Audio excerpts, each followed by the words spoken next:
আমার একটা সাজেশন যে মানুষকে বলবো যে সোনা জাতীয় জিনিস কিছু ব্যবহার করো। সোনা জাতীয় জিনিস, হ্যাঁ, এবং ৯ মঙ্গলের সংখ্যা হচ্ছে ৯, নিউমোলজিতে মঙ্গলের সংখ্যা হচ্ছে ৯। আমাদের নরেন্দ্র মোদী যখন 2020 সালে যখন করোনা হয়েছিল বলেছিল যে ঠিক ৯টা মোমবাতি জ্বালাতে বলেছিল। মনে নরেন্দ্র মোদীও কিন্তু ৯টাকে খুব ফেভার করে, ঠিক আছে?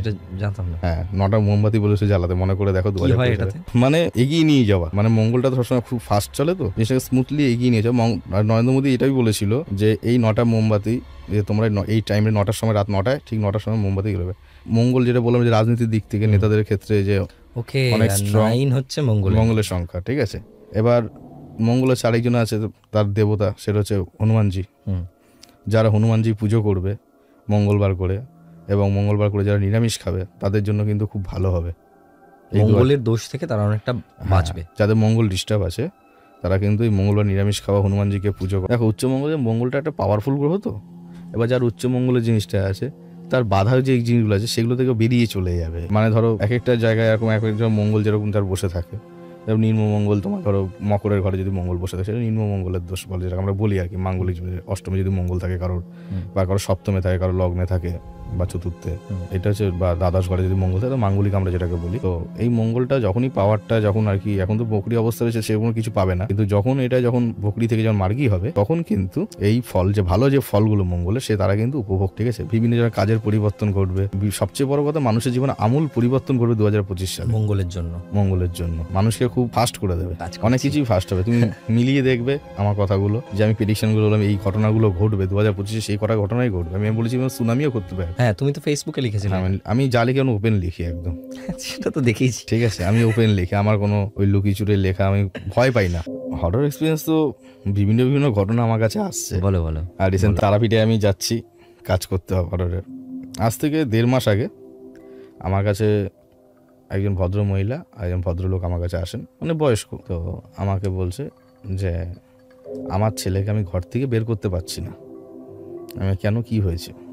তো ছেলে MBA পাস করা ছেলে, ও ঘরের মধ্যে দরজা বন্ধ করে পড়ে থাকে, সূর্যের আলোও দেখবে না। বলছে সূর্যের আলো দেখলেও সমস্যা হয়, ওই জন্য অন্ধকার করে ওইখানেই খাওয়া দাওয়া করছে, ওইখানেই ঘুমিয়ে পড়ছে, ওইখানেই পায়খানা বাথরুম করে ফেলছে।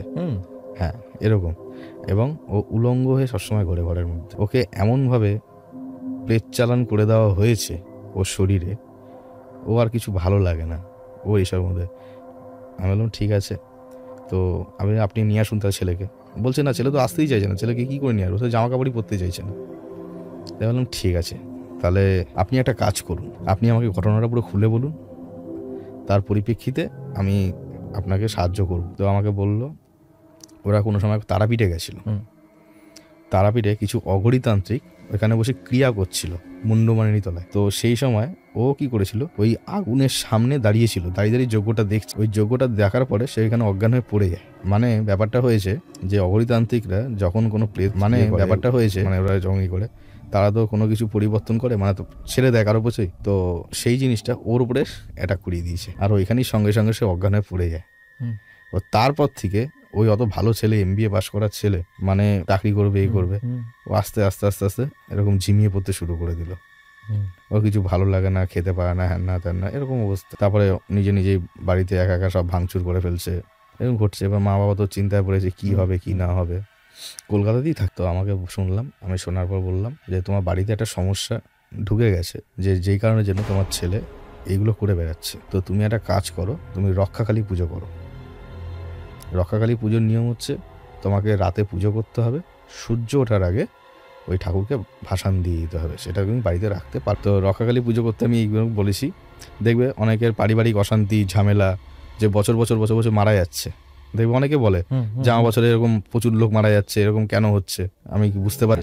তো এই কারণে যেন রক্ষাকালী পুজো করতে হয়। ওকে, কারণ আমাদের এই রক্ষাকালীর হিস্ট্রিটা অনেক বড়, তো এত বড় বলা যাবে না। তো সেই কারণে আমি বলেছি, কারণ এটা আমার গুরুদেব আমাকে শিখিয়েছিল যে যখনই দেখছো যে কোনো ব্যক্তি পারছে না, তখন তুমি তাই করো, ঠাকুরের দোহাই তুমি দিয়ে দাও।